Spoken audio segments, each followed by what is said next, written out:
So top four up next, we're gonna have Kanan versus XiuYeah. And XiuYeah, a pretty popular Southeast Asian streamer from what I have seen, or player, I should say, doing well in many tournaments. So we'll see if XiuYeah here can go ahead and make it to the finals. XiuYeah has actually not been able to take home an SEA trophy yet for Duels of Runeterra, so we'll see if he can go ahead and make it into the finals here.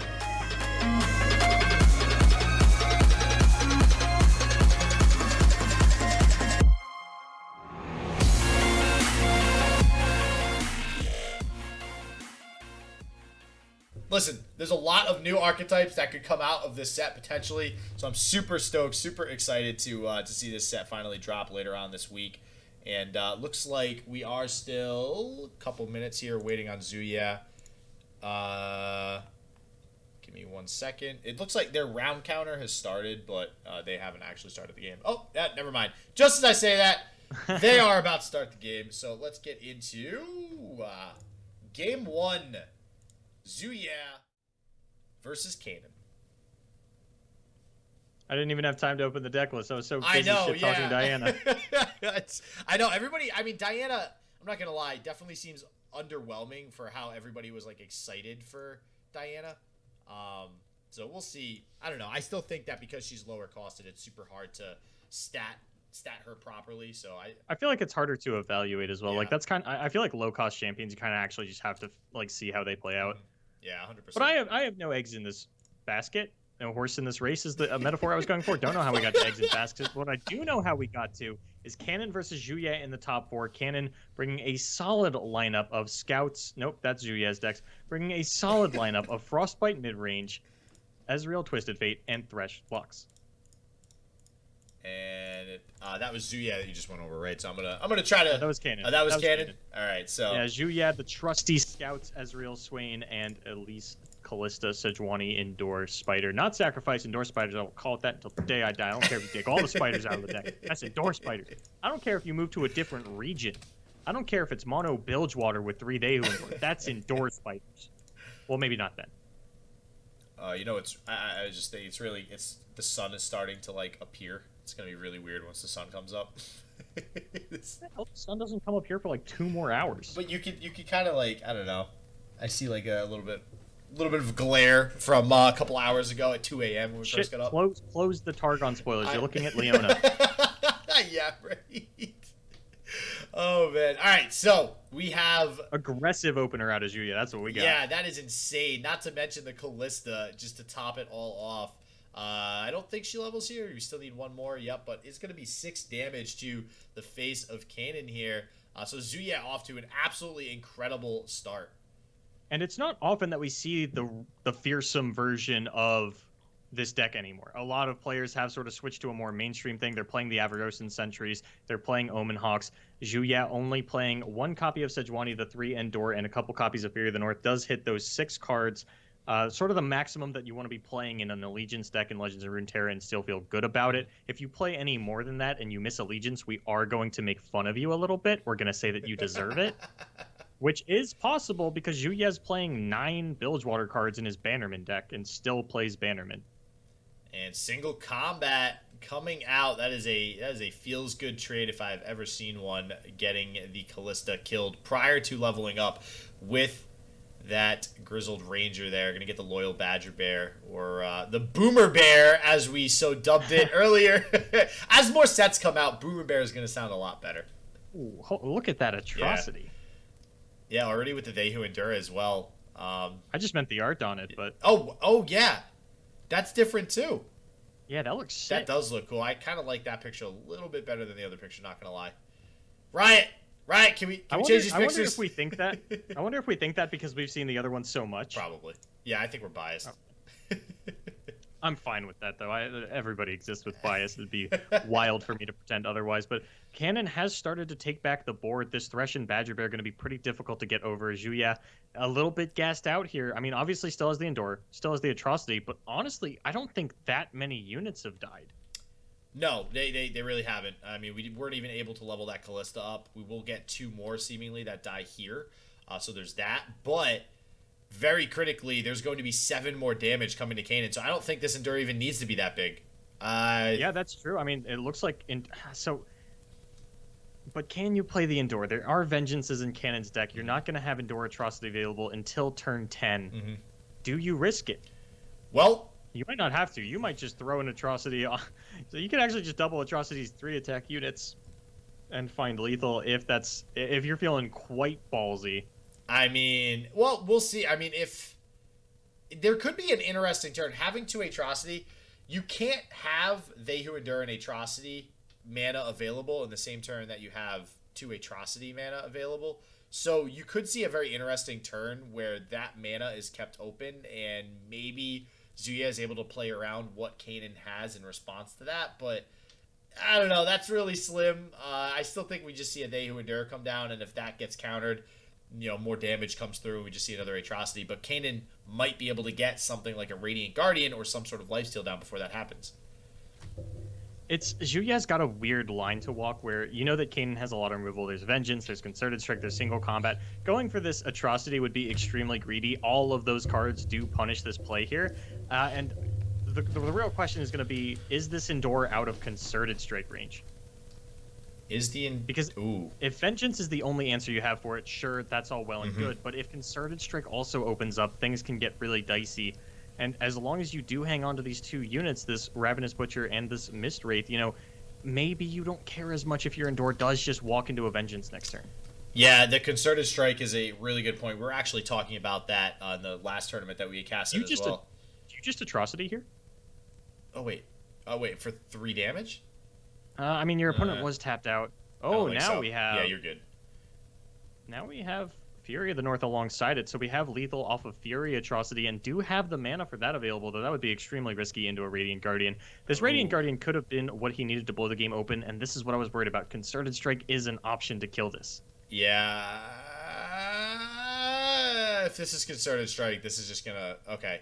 Still having Concerted Strike available. I had a heart attack. I know, yeah. It always feels bad when your opponent plays something that you think is going to mean like they can't play that for the rest of the turn, and then they still have enough mana to play it. Kind of feels bad. So we'll see. Yeah, he does decide to pass back over, not taking the attack. Probably at this point, just fingers crossed, he doesn't have a Concerted Strike. He's got the Concerted Strike. And that's going to put Kanan back up to 11, and that takes all of your Atrocity options off the table.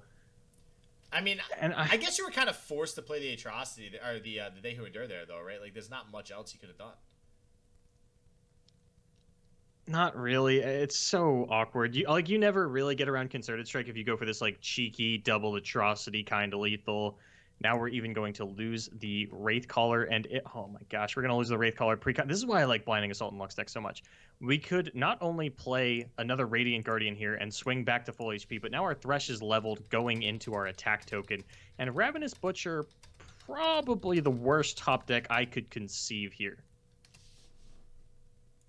Yeah, Ravenous Butcher, not going to do the job. I think at this point, it was looking really good those first few turns from XiuYeah, but I think Thresh Lux, so interestingly enough, we saw it fall off. It started to come back into prominence a little bit as of late, the last week or so.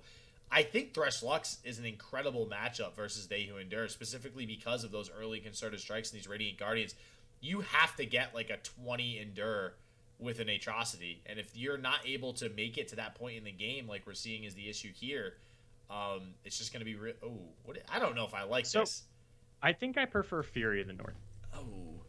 to actually kill the Radiant Guardian. Yeah, I mean, I think maybe he's going for the Fury Atrocity on something else, but like even if you Fury Atrocity this other Butcher, it's still not enough for lethal next turn. Yeah, you have to top deck how much mana will you have available to you? 12 mana? You would have to top deck a 2 mana 4 attack unit that does exist if you still had a Ravenous Butcher in hand. It's called Cursed Keeper. But that is almost certainly not going to work out. That feels so bad. I think you had to go for the kill onto the Radiant Guardian. Otherwise, these combat spells out of Kanan, these Concerted Strikes, these single combats, they just get too much lifesteal value if you ever try to go for anything. So is he just going for, at this point, the top decks? He's just like, all right, I lose unless I top deck what I need, and that's not it. Yeah, I mean, even if you had Furied and blocked, and your opponent then went for Concerted Strike, they only had 5 mana available to them still. You could then Atrocity to the face. Your opponent would be down to 4 HP at this point. And you still have to find another atrocity lethal. Like, I'm not saying that this is an auto win for XiuYeah if that is the play that, happens, but I think it would have been a little bit better of a chance than relying on, I guess, strictly an Endure top deck. And we're going to see the Thresh pull the Elise. Doesn't really matter. I think that's just game here. Man. It's, it feels so bad with XiuYeah's starting hand, too, was just so damn good. And just such a quick loss after the killing of that They Who Endure there with the Concerted Strike. Having to get that down with only 8 health.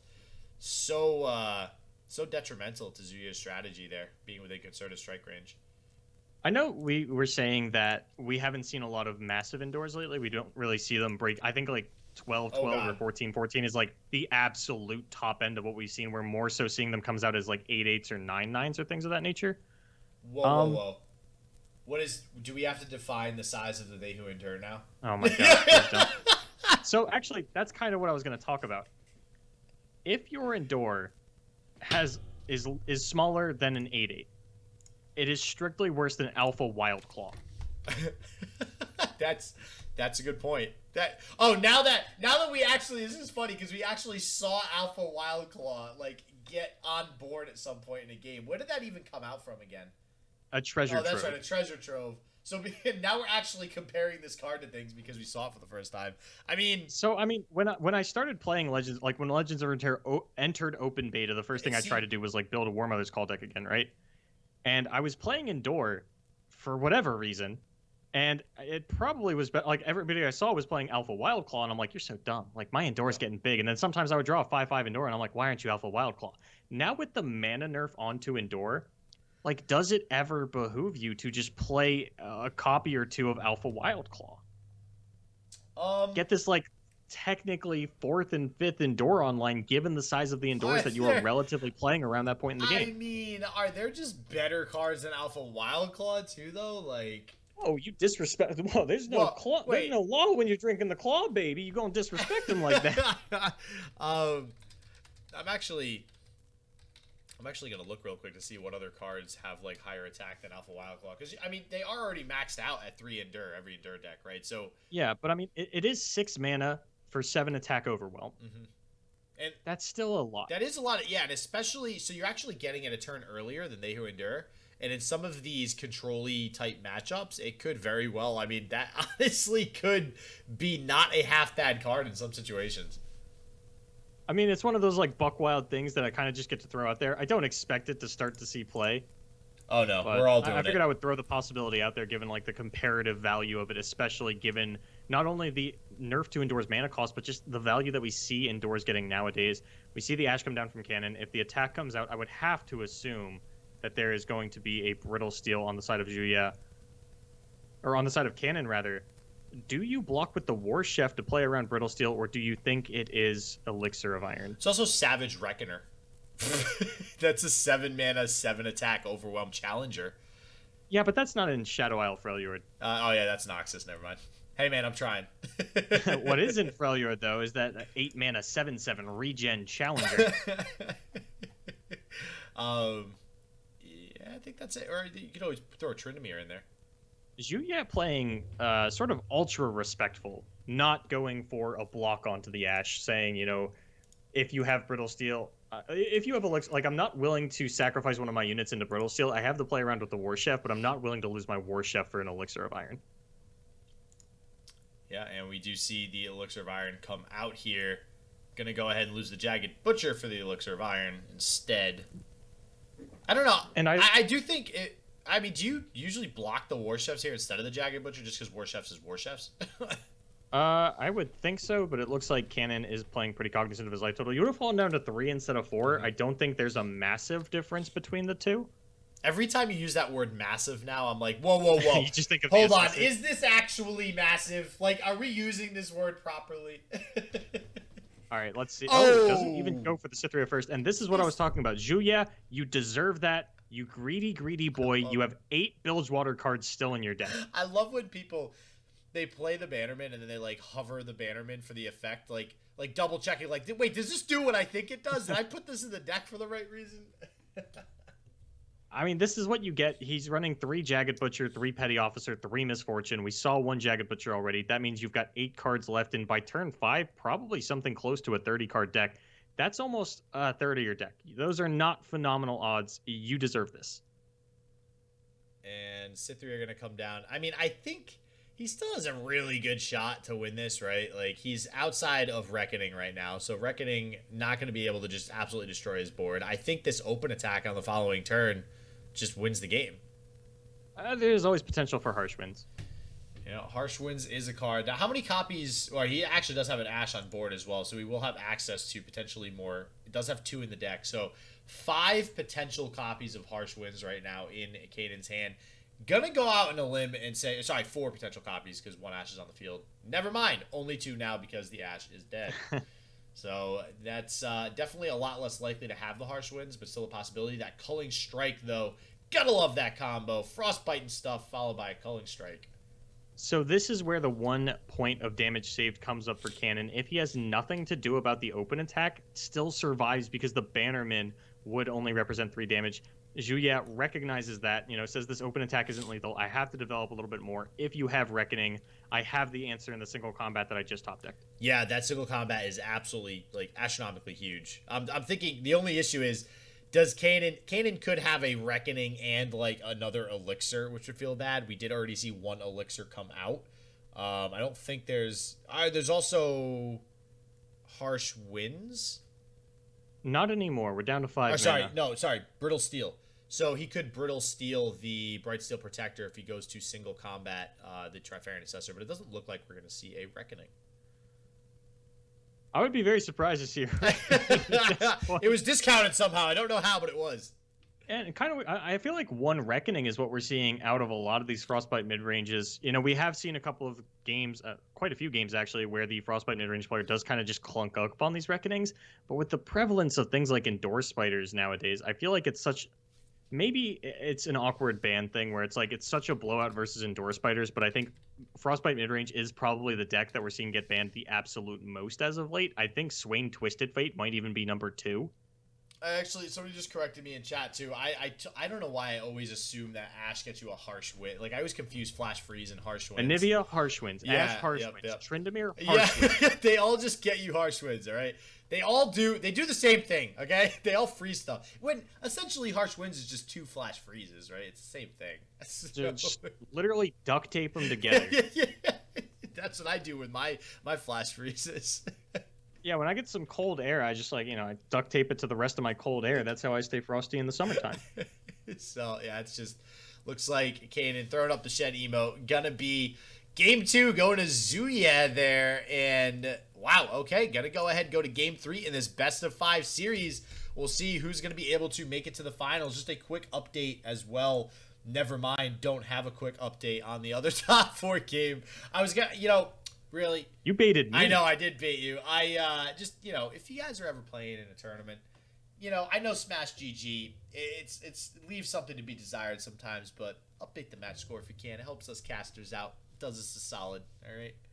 I think the problem is, the last thing I want to do when I lose a game is go tell everybody that I lost that game and then go play another game. Yeah, I got it. Yeah, it's like the winner probably updated the score and then the loser just F that. I'm not going to... I don't feel like updating this. I know you've been to, physical card game events. It's like when you're in the middle of, a very intense game 3 and your opponent, one of your friends walks up and says, "What game is it?" You're like, shut up.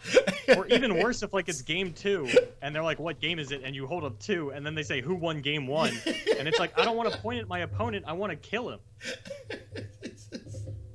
That's so true, though. It's such a feels bad man moment when you have to tell them who won game 1. Oh man. So seeing the Iceveil Archer coming down on the hapless aristocrat, but still going to be able to get the Glimpse Beyond off, which is really nice. Obviously, with this They Who Endure deck, going to want to go ahead and start getting some of that draw going to get the They Who Endure Atrocity combo off. This matchup is generally pretty bad for the They Who Endure. Frostbite, not so hot against Atrocity. We'll see if... I mean, he does draw the Elise, so we'll see if he can go the aggressive route and still, pick this one up early here. You are also just probably... I don't think I could think of a deck that is more susceptible to Reckoning. Oh, yeah. Oh, this deck gets blasted by Reckoning. Especially given the lack of removal that you have for the 5 attack units. Like, this is one of the matchups where Kannan could feel very safe firing off Reckoning with only one 5 attack unit on board. Yeah, actually opting to play the Callista here too, which I like, right? Because the Elise is just going to get blocked anyways. At least with the Callista, in case this, Spiderling dies for whatever reason, you get the trigger on it. I'm actually a little surprised that, one, we see a second Ice Veil Archer come down. 2, that we didn't see an attack from the Spiderling. Yeah, I agree. Definitely want to trade the Spiderling with the Ice Veil Archer, right? It always feels juicy. But we are still going to see the Wraithcaller come down. I mean, this is still a pretty wide field from XiuYeah, but unfortunately, Kanan developing just as fast, so it's not going to be easy for XiuYeah to get any damage through here. And it's possible that, maybe XiuYeah left the Spiderling around playing to a potential Bladed Caretaker top deck. Once the Ash comes down, then I think you are behooved to throw out this Wraithcaller. Actually going to throw out the Callista as a blocker and lose it to the Ash. Not the best start from XiuYeah. No. But we do have 2 Neverglade Collectors. Yep, those are cards. One of them's coming down. And this is exactly why Reckoning is so crazy. Like, he just had to play that there, and he would have gotten completely blown out by Reckoning if Kanan actually had it. Yeah, there's not a whole lot of development left on the side of XiuYeah if a Reckoning were to come out there. I mean, like, there's a fair amount. It's just going to take, I think, too many turns to get it all back together. Another Mist Wraith there. God, I can't wait until these fearsome cards come out, man. Every single time I see a Mist Wraith, I'm so hyped for those. I never remember the name of the spell that summons Mist Wraith. Oh, Risen Mists? Oh, yes! I'm doing good now! Woo! Oh, I didn't check it. Oh, no, I didn't check it either. I'm just... Oh, okay. well, I'm pretty sure it's... You're that confident? I'm pretty... No confirmation? Wait, hold on. Risen Mists, Legends of Runeterra... So this is disastrous for XiuYeah. Well, shit. Yep, I got it right. Okay, yeah. Finds the name of the card that escaped me. We do see the Sejuani come down. That's going to level the Ash. Going to see Bladed Caretaker number 2 come down to sort of compensate for the one that is about to die to the Sejuani. Actually, just going to see the Chronicler of Ruin onto it, get rid of the vulnerable. Open it up as a blocker, honestly, onto one of these Ice Veil Archers. Yeah, well, and a Chronicler... Wait, did he just Chronicler the Neverglade Collector? Yeah, to remove the Sejuani Frostbite from it. Oh, okay, in the vulnerable. Okay. Yeah, so this means the Ice Veil Archers don't have great attacks. You can still theoretically kill the Ash with this Vile Feast and this Chronicler of Ruin. And then take 5 damage from Sejuani. Okay, whatever. Yeah, you take a little bit of damage. You're going to get it back in the long run. That's what Neverglade Collector does, baby. He's going to come down. He's going to get you some life back. Yeah, the problem is, we might have an Elixir of Iron come out on this Ash if the Vile Feast does go out here. So it's still a little bit risky. I don't think we've seen an Elixir of Iron come out yet, so there is still access to 2 in the deck of Kanan here. I think it was right for XiuYeah to do that, though, with the Chronicler of Ruin. I really like that play. I think that, he's understanding that Kanan's deck, any damage that lands on this Freljord midrange deck is going to stick, right? This Freljord midrange generally doesn't have any access to any heal, so... XiuYeah's going for...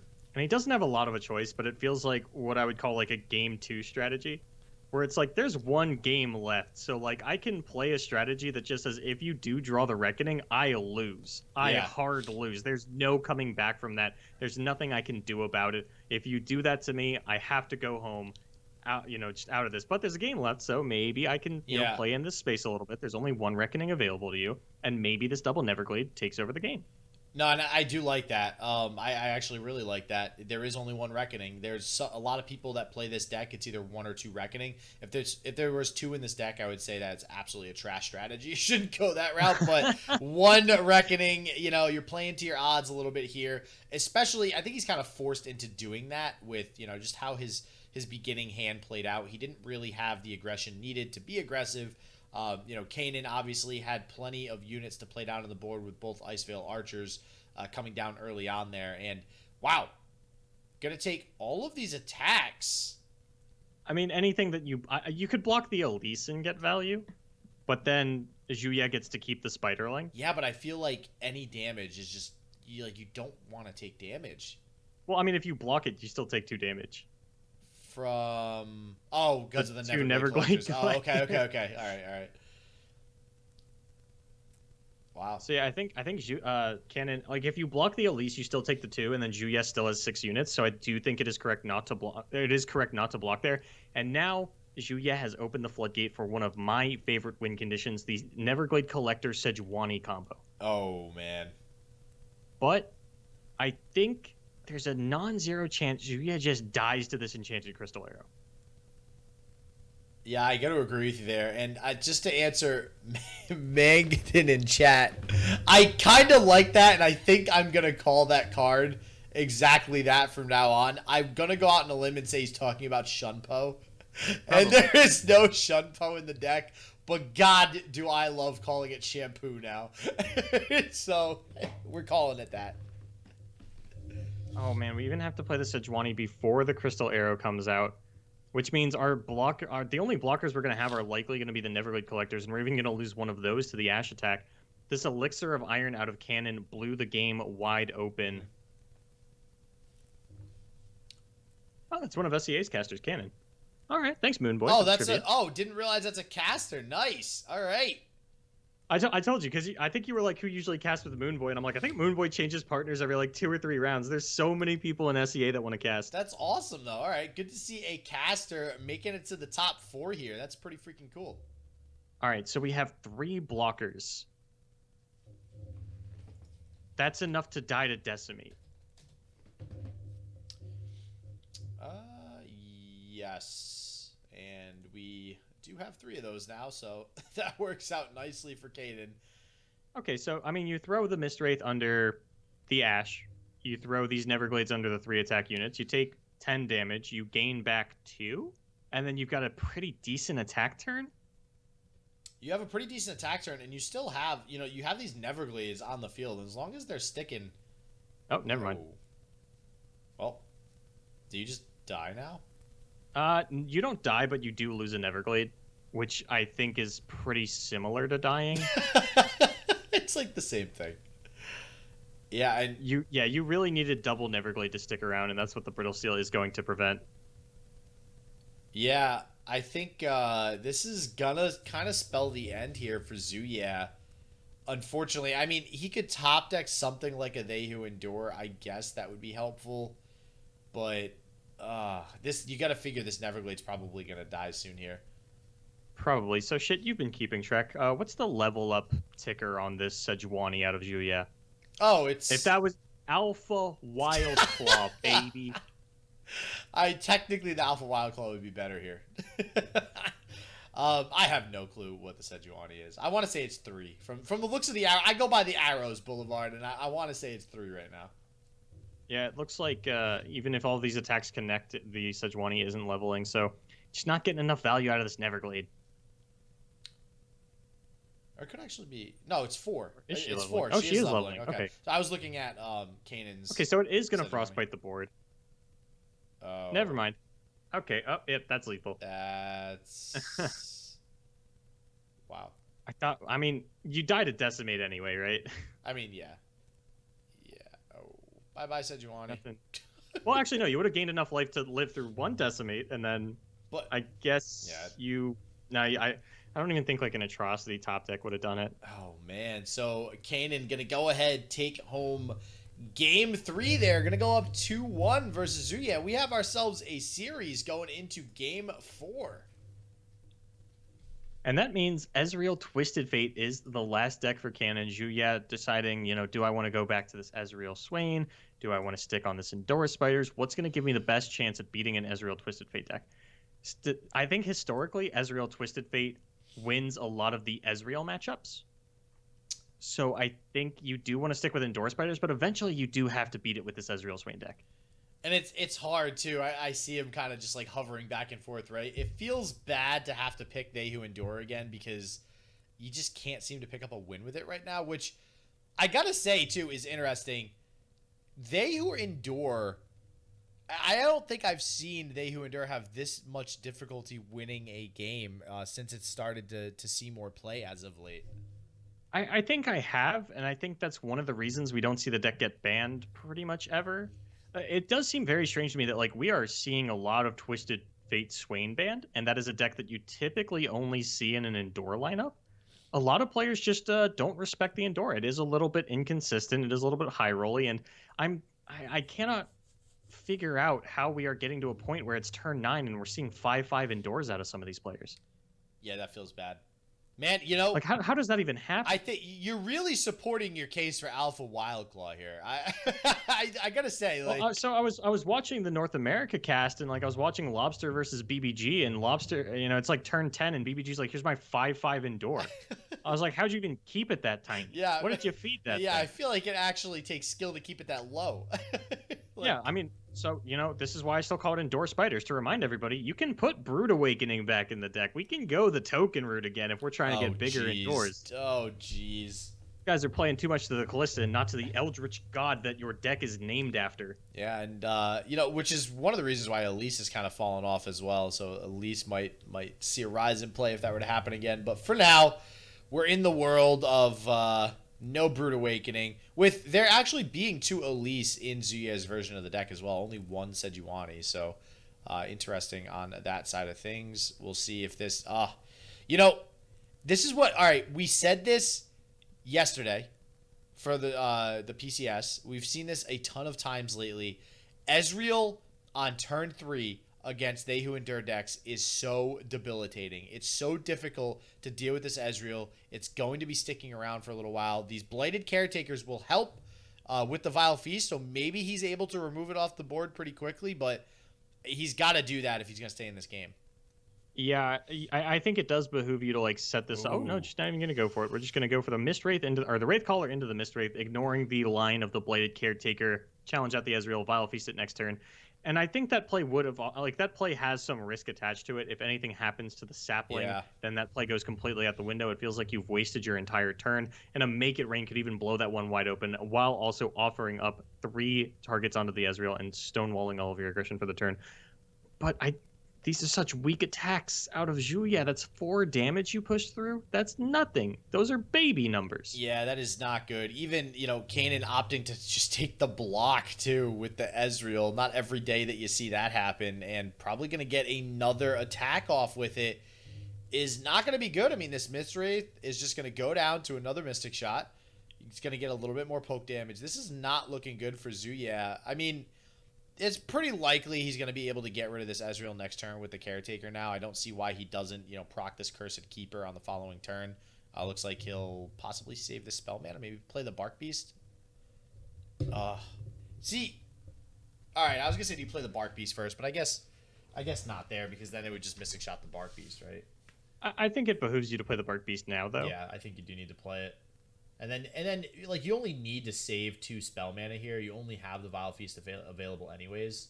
Opting to pass again, though. All right, now we still don't play the Bark Beast. Why? Why don't we play Bark Beast, shit? I don't see a reason not to. I mean, now it doesn't really matter because Kanan just went so wide. It's not like you're going to go wider anyways, but just God, that art is so much better than our Atrocity. Oh, I love it. Maybe we're going double Caretaker, but we have 6 units on board. We can't go double Caretaker. Or maybe you're thinking Kannan will fire off Make It Rain pre-combat? Wait, no. That's he's obviously clearly way smarter than us, because if he had played the Bark Beast, his board would be full. So he wouldn't get the 2 saplings. All right. I'm like, wait a second, we're missing something here. Well, look, I know that this is Southeast Asia. I know maybe a lot of you haven't seen our casts before because of time zones. I understand. Here at Shit Just Works / Boulevard Productions, we're bad at math. Just a little bit, just a tad bit. That's sort of our shtick. It's sort of our cute little gimmick. That's what the people know us for. It's what makes us appealing. Yep. And with that said, 2 + 2 = 7. People. Okay, hold on. I'm defending myself. I'm not that bad at math. Hold on now. 7's my number, man. Love me some 7.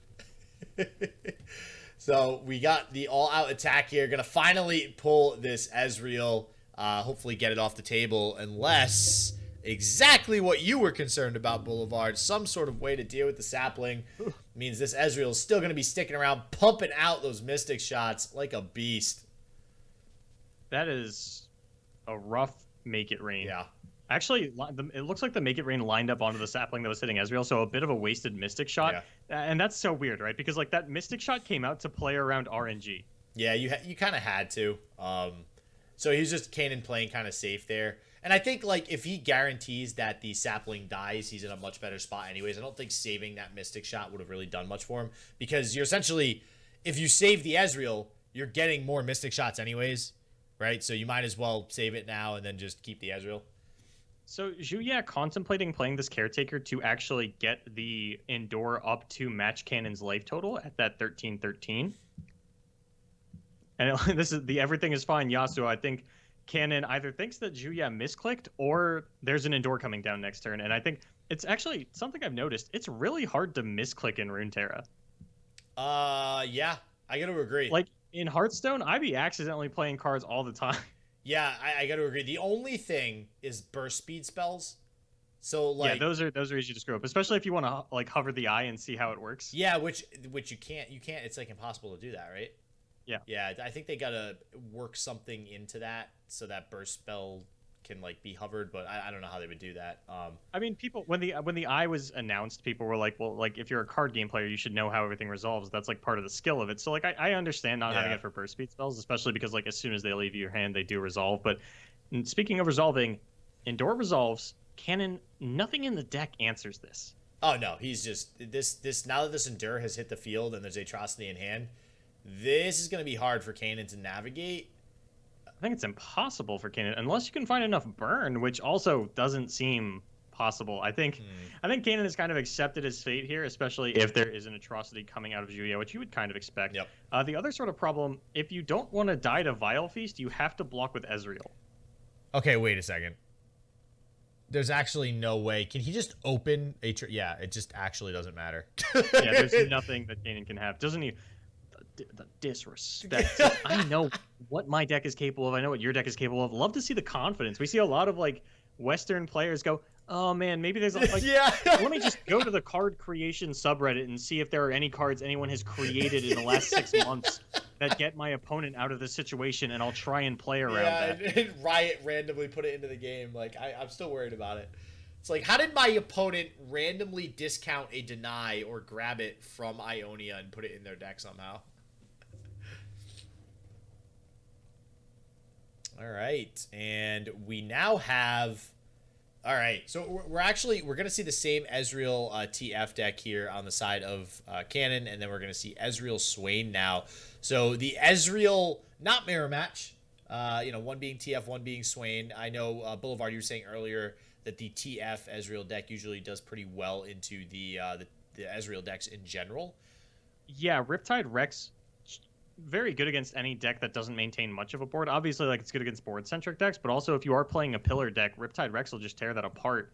And that is kind of what the Twisted Fate Swain is, as well as the fact that the Pilfered Goods stealing your removal tools, I don't know, there's just something about it that feels very good for the Ezreal deck, but I mean, it really does come down to the Riptide Rex, and maybe XiuYeah can stick a Swain, and it's going to be difficult for Kannan to deal with, but he does have the Thermo Beams available to him. There aren't any stuns, so I mean, it's not often that we actually see Bilgewater Ezreal versus Noxus Ezreal.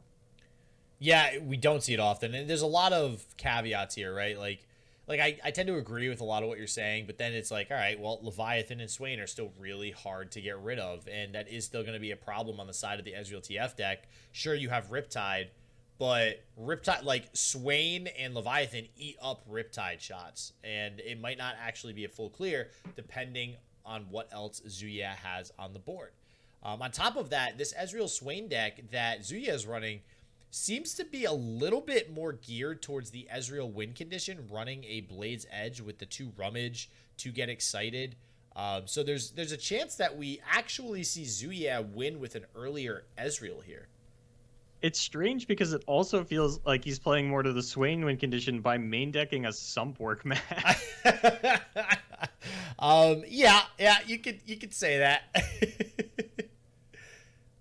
We see, all right, Thermo Beam on the side of XiuYeah. I don't imagine there's not a lot to Thermo Beam in this matchup. I think you might as well throw it down onto Ezreal. Yeah, you might be right, and it looks like that is what he's going to go ahead and do, getting one of the Ezreals off the board. I guess the only other thing you could hope to Thermo Beam is Riptide, but obviously that's not coming down for at least 4 more turns. So Ezreal seems like a good enough target. And okay, so wait a second. Oh, that's from the Petty Officer. Okay. I was like, wait a second. Is he main decking that? That seems odd. Like, we actually do see that card around nowadays, but... Yeah. Prowling Cutthroat. We finally learned its name after, like, the first 4 times that we saw it, and we realized people were main decking it. We're like, okay, we gotta learn this one. Took us long enough. Gonna go ahead and get that chump wump down. Yeah, honestly, I'm really feeling kind of an Ezreal win condition here from XiuYeah. But what I will say is, obviously, seeing a Leviathan, seeing 2 Swain in hand, you know, that's going to be the focus for the time being anyways. I imagine we're going to see a Swain come down possibly to end turn 6 on the side of Kanan. Maybe try to get an open attack down with the Swain. Probably. I mean, I want to see the Sumpwork map. You want to talk about open attack with Swain. I want to see that Sumpwork map Swain. Oh, yeah. Like, what was that, like, first iteration of Ezreal Swain a really long time ago where it was, like, all in on just trying to get, like, Sumpworks map on Swain and just like the Ezreal combo? I think there was like some kind of Vi Swain deck where like you played Sumpwork maps and mites to try and get through like either the direct damage off the Swain or it was like super cheesy. It was really pillared on the Ezreal and Swain, and pillar decks don't tend to work in Legends of Runeterra. I feel like Twisted Fate Fizz is the one exception because they get their units so overly statted off of something like a Starlight Seer, but even that feels like a bit of a high roll deck. Oh, good old Fizz. You're just like all about Fizz now. You're so biased towards Fizz, you playing it on ladder. Look at you, Boulevard. Yeah, because he bodies Ezreal. Yeah. Oh, I Mystic Shot your Fizz. Oh, I Warning Shot. Get denied. Get wrecked, yeah. Take my 0 mana deny real quick. But we do have the 1 mana deal 4 damage real quick. That is also another great spell coming down on the side of Kannan. And XiuYeah going to pass it back on over. We'll see if he's able to get a Swain down this turn. Gonna have to deal with this open attack first. I'm not gonna lie. Things are not as bad for XiuYeah as I thought they would be at this point in the game. Yeah, I got to agree. You know, these blocks make sense, right? Getting rid of these potential fearsome blockers to see if he can push this Swain fearsome and get a nice attack in, clear out the Prowling Cutthroat and the Black Market Merchant. You gotta think Kanan's gonna have maybe a Yordle Grifter here to throw down after this attack to get another fearsome blocker down, maybe even another Petty Officer. Another Petty Officer would be a little wild, though we have seen a lot of 3-ofs over the course of the weekend thus far. In Champions, what are we going to make it rain? Going to keep the Petty Officer alive. Pretty low impact make it rain, all things considered. But, I mean, there's not a lot of value to get out of it, right? Like, you've pretty much gotten everything out of it that you can. There's not a lot of units in your opponent's deck. I don't think... Actually, I'd be surprised if he wasn't. So there is one Noxian Guillotine in XiuYeah's deck that you could try and pilfer, but I don't think you ever hang on to a make it rain to play to an out like that. No, I don't think you do either. You know, in XiuYeah now, I mean, there's plenty of fearsome blockers on the side of Kanan, so unfortunately not going to be able to get the Swain through. And this is going to be iffy now. You know, XiuYeah seems okay up until this point, but we are going to approach this turn here as the attack token swings back over to Kanan of Riptide Rex. Good old Riptide Rex on turn 8, probably going to come down here. And it would be sort of awkward for XiuYeah to match that. You don't really want to play your Leviathan into the Rex as well as it does block it. It goes down to 1 HP in the process. It looks like Kanan's going to even be able to hang on to the 3 spell mana if he really wants to. And this is what we were talking about coming into the game. Riptide Rex is extremely effective against pretty much every Ezreal deck. Ooh, well, now this screams Riptide to me, just to soften up the board a little bit. But... I don't know, because if he opts to go, do you attack with the Swain thinking your opponent could have a Riptide now so they get less value off the Riptide? I mean, are you trying to take 8 damage to the face? I mean, that's a good point. Pre-combat? That is a very good point. Yeah, but then you have the Leviathan that you can stick. So, I mean, you might be okay with taking that damage because you can stick the Leviathan then block the Riptide. I don't know about stick a Leviathan. You can play a Leviathan and it can have 1 HP after the Riptide hits. I mean, yeah, but... I don't know. I think you're okay with that trade because you end up having the Swain in hand from the Leviathan. You get to redevelop a Swain. I don't know, but he is. Yeah, I don't think it's like the worst thing I've ever heard of. I think that there are situations where, I mean, you definitely consider it, right? Oh yeah. Well, now you get a Thermo Beam. That's not bad. It's better than does actually. Would you Thermo Beam if you have Riptide? I feel like the answer is no. I feel like no. Yeah, I was gonna say the way that played out, I think Kanan actually doesn't have a Riptide. And if Kannan doesn't have a Riptide, this Leviathan's coming down. So this could be also baiting out something like a Leviathan so he can Riptide. You know, going ahead, taking the open attack with the Prowling Cutthroat, still having that 8 mana. Now the Plunder is procced. if this Leviathan comes down, it's just going to get blown out of the water. See what I did there? It's a boat. Look at that. It's going to get blown out of the water by Riptide Rex. But he's going to go for it. And I think that makes a fair bit of sense. You know, maybe you are opening yourself up to the potential of the second thermo beam. I don't think Kannan ever, like, uses a thermo beam on us. Oh, never mind. Kannan actually fires off the thermo beam going into turn 8, understanding that this Leviathan, you know, had potential to come down from Kannan. Instead, going to go full on pilfer. That is the one pilfered goods out of the deck as well as the black market merchant. So we've got 3 reduced cards out of our opponent. There's an okay shot that we still guillotine. Yeah, that could be an option. Okay, got a rummage from XiuYeah. That to me shows a lot of desperation on the side of Kannan, really digging for that Riptide, and I think Kannan knows. Wow. Okay, well, if he's gonna be able to dig for Riptide, that's it. Yeah. Yeah, there's 2 picket cards in this deck, which is not something we usually see out of this. I don't know why. Are we just realizing this now? I'm surprised we didn't notice that earlier. Pick a card's not unheard of in Twisted Fate Ezreal. Yeah, but it's definitely not generally played. Stand. Yeah. So, I mean, if he didn't have Riptide, he has it now. The unfortunate part is if he did pick up Riptide, he will have to probably get rid of those other fleeting cards in hand. I actually don't like this open attack that much. So Kanan's digging for Riptide. If Kannan warning shots into Riptide Rex, and you haven't attacked yet, you can play Swain and Thermo Beam the Riptide and attack your opponent. Yeah. Yeah, I got to. Well, I mean, now you have 2 Leviathan on board. Now you have a fleet. I mean, I never would have thought I would have gotten to the fleet of Leviathan. Yeah. That's not a situation that I envision. I mean, how rare is you want to talk about a double rainbow? Throw Lux out to the window. This is why we don't see Swain Lux in the deck. What about the double boat? Double boat is good. Double boat is GOAT. All right, that's what we're going with. Double boat is GOAT. And for those of you out there who don't know acronyms, GOAT is greatest of all time. Leviathan, one of the greatest cards of all time, at least right now anyways, in Legends of Runeterra. One of the greatest cards of all time, at least right now, in this card game. In this card game that's been out for less than a year. You know. GOAT for a year. Gonna see the Zaunite. Man, you know, Kannan really just digging a ton right here. And XiuYeah... We're just doing it. We're saying if you want to play this Twisted Fate win con, you got to take some shroom damage. Yeah. And which might pay off. I mean, if he's able to get 3 shrooms to stick and this Leviathan... you know, is able to go off here. Not to mention the second Leviathan that he has. This could be a... Oh, that feels bad. Yeah, what are you going to do now? You going to Thermo Beam it? You fell below 4 mana. You fell for Kanan's trap. The Ezreal is online. You do have a warning shot in hand. That means you only need 5 more spells, and that's not counting any burn that you either have or stole from your opponent in the massive amount of cards that you pilfered a little bit earlier. Here we're going to see Mystic Shot that was, I believe, stolen away. I think he only had 1 mana left, so that had to be reduced cost.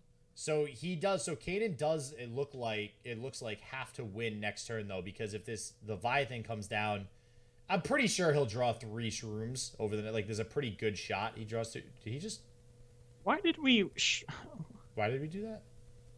Well, I mean, it's to set it up for the Ravenous Flock. That I get. Okay. Part of me was wondering why we didn't Thermo Beam into Ravenous Flock, and then I remembered that like I know how to play Legends of Runeterra, and that's not something you can do. So this does open it up so that there's not as many fast speed lethal options for Kannan. Unfortunately, there is still a 1 attack. So the 1 attack elusive I don't think actually matters here. Because you know your opponent is going to be killing you with a warning shot, the odd life total doesn't actually come up in an instance like this. Maybe you would feel the need to kill this in order to, I don't know, prevent the second warning shot or like a Yordo Grifter or something like that. But this 1 damage, you know, based on the knowledge that we have, doesn't actually matter. Yeah, this is going to come down to the very last turn here. This is super interesting. It seems to me, I don't know. I mean, so if Kannan does have the Riptide here, it's a very good possibility he actually doesn't clear anything from XiuYeah's board, right? Like that could happen. If he Riptides here, I think he loses. Yeah, like because I just kill your Ezreal, play another ship. And now we're gonna have another shroom in there too, which you know, there's a very good shot he draws 2 shrooms even at the start of his turn, having you know, that many more shrooms in his deck. That's Wow. I mean, this might be death by Leviathan here. So the odd amount of health does come up a little bit more because XiuYeah is running Get Excited. Yeah. And one of those could have been stolen. All right, we're going for the Leviathan. I do like this. You hang on to the Ravenous Flock until Kannan plays a fast spell.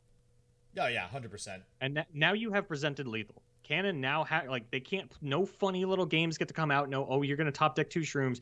You kill me now, or I advance to the finals. Yeah, and XiuYeah too just hovered the warning shot and then counted the 3 cards like with his mouse, so you can tell. Yep, okay, wow. There's the Get Excited stolen. Get Excited, and that does mean warning shot could be lethal. Does he have one more spell? What's the last card in your hand, Kannan? Show it to me. What is it? If it's a unit, I have to think you would have played this differently. The Get Excited coming up, the odd amount of health. Bated breath. There's the warning shot. Down to 5. If it's a spell, Kanan's got it.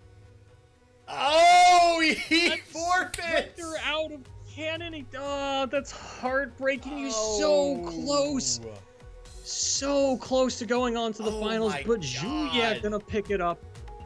And that does mean we have a streamer for the finals, so I'm not necessarily upset about it. So we're not mad. You know where my priorities are. Wow, that was insane. I can't believe that came down to the very last turn there like that.